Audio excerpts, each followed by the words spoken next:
आशा करता हूँ आप सब बहुत अच्छे होंगे। मेरा नाम है सिद्धांत अग्निहोत्री। स्टडी ग्लोस पे आपका बहुत बहुत स्वागत है मेरे भाई, मेरे दोस्त। ट्रम्प पागल हो चुका है, खैर हम सबको पता है, कई बार मैं बोल भी चुका हूँ। फ्रीड्रिक्सन, मैट फ्रीड्रिक्सन, ये है डेनमार्क की पीएम।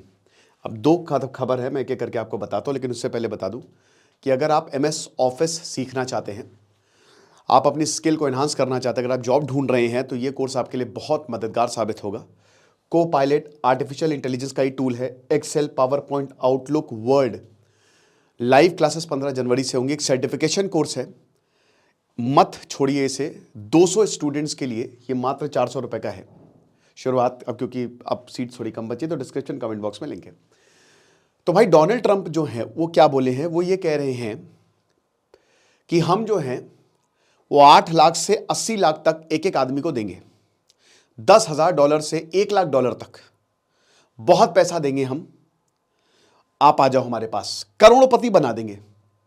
57,000 की ग्रीनलैंड की पॉपुलेशन है। मैंने अभी हाल ही में ग्रीनलैंड के बारे में आपको पूरा बताया था, उसका इतिहास कवर किया था अभी परसों ही, एक एक चीज कि वहां पे क्या हालात हैं। मार्को रूबियो थोड़े सेंसिबल आदमी हैं।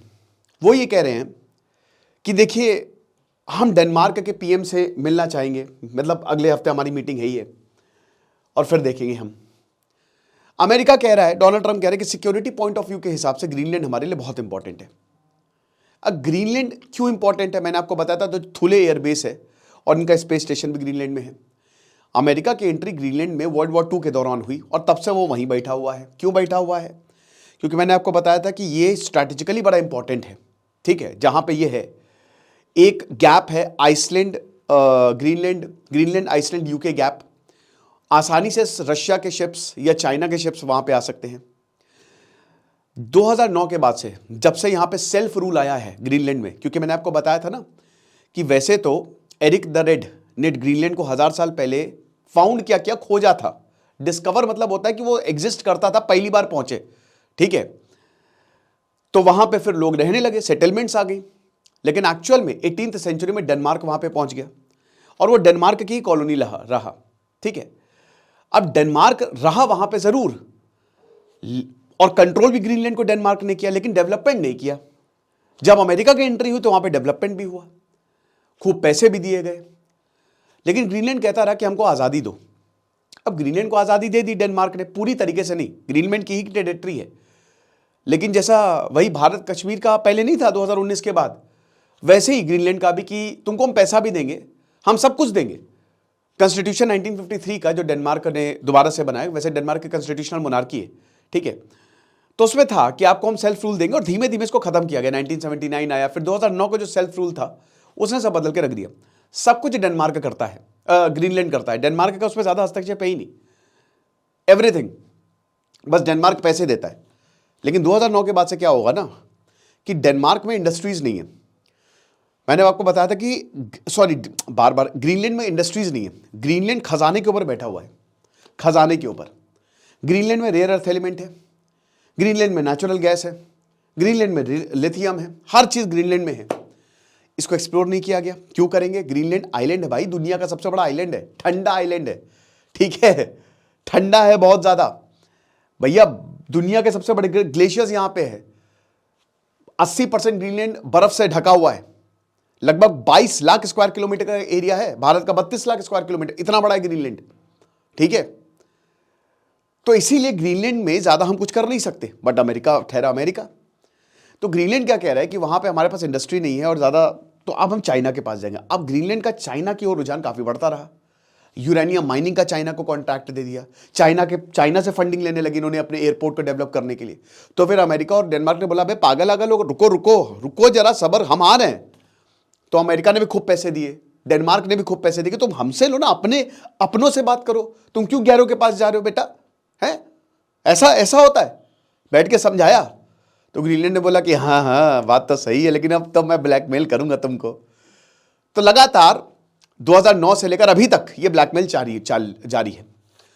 अब अमेरिका का हो रहा है दिमाग खराब, क्योंकि ऑलरेडी रेयर अर्थ एलिमेंट जो है वो चाइना के पास है।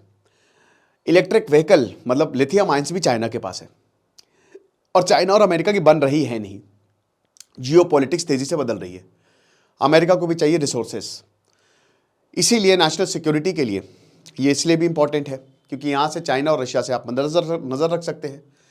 और अमेरिका ने भी अच्छा खासा इन्वेस्ट किया है। इससे पहले भी ग्रीनलैंड को खरीदने के ऑफर दिए गए थे, लेकिन वो ठुकरा दिए। इससे पहले डोनाल्ड ट्रंप, फिर उसके बाद हेनरी एस ट्रूमैन 1950s में भी ग्रीनलैंड को खरीदने के ऑफर दिए गए थे, बट वो माना नहीं। तो अब अमेरिका ये कह रहा है कि क्योंकि ग्रीनलैंड बार बार चाइना की तरफ जा रहा है और क्योंकि ग्रीनलैंड जो है वो हमारे हिसाब से नहीं चल रहा है, तो डेनमार्क उससे संभाल नहीं पाएगा। डेनमार्क से होगा नहीं, तुमसे ना हो पाएगा। तो इसीलिए हर एक इंसान को हम करोड़पति बना दे रहे, 1-1 करोड़ रुपए पकड़ो और चुपचाप ग्रीनलैंड हमको दे दो। तो वहां के जो फ्रेडरिक नील्सन हैं, उन्होंने बोला ग्रीनलैंड के पीएम ने कि तुम आके दिखाओ बेटा, वार्निंग दे दी है। डेनमार्क ने बोला है कि अगर यही यहां पे पीएम ने कि अगर एक नेटो कंट्री, क्योंकि डेनमार्क तो फाउंडिंग मेंबर्स का था नेटो का भाई, और अगर एक नेटो कंट्री दूसरे नेटो कंट्री को अटैक करेगा तो सब खत्म हो जाएगा। अबे आपस में ही मर जाओगे क्या लड़ मर के? ये क्या मतलब, अमेरिका जो है, अगर तुम्हारे जैसे दोस्तों तो दुश्मनों की जरूरत ही क्या है? काहे हम रशिया चाइना को बोल रहे हैं यार, तुम खुद ही हमको मार दोगे, तुम खुद ही हम पे हमला कर लोगे। तो अमेरिका एक नेटो कंट्री, डेनमार्क एक नेटो कंट्री, नेटो आपस में लड़ेंगे। अब देखिए नैतिकता क्या है, पूरा यूरोप जो है वो डेनमार्क के सपोर्ट में है, फ्रांस, जर्मनी, हर कोई डेनमार्क के सपोर्ट में है।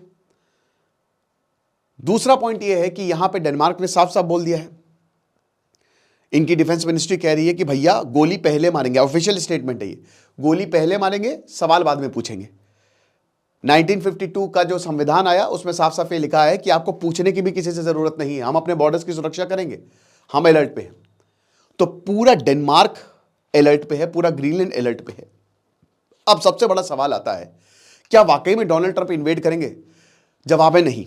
अगर मेरा मानना है कि वो इन्वेड नहीं करेंगे, ठीक है, बातचीत से मामला हल होगा।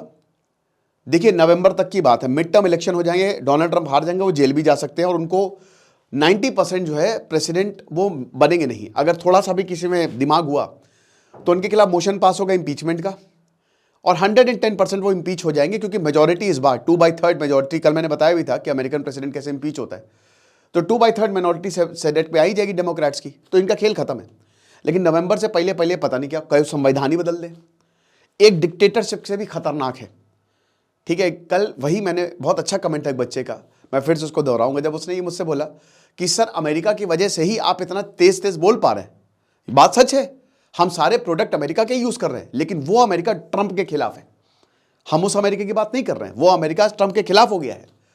ठीक है, ये चीज है। तो भाई बहुत नाजुक सिचुएशन बनी हुई है और देखेंगे आगे क्या होगा। मैं आपको लगातार अपडेट्स देता रहूंगा। उधर ईरान में बवाल हो गया है, ईरान की पूरी कहानी मैं आपको तफ्तीश से बताऊंगा। ठीक है।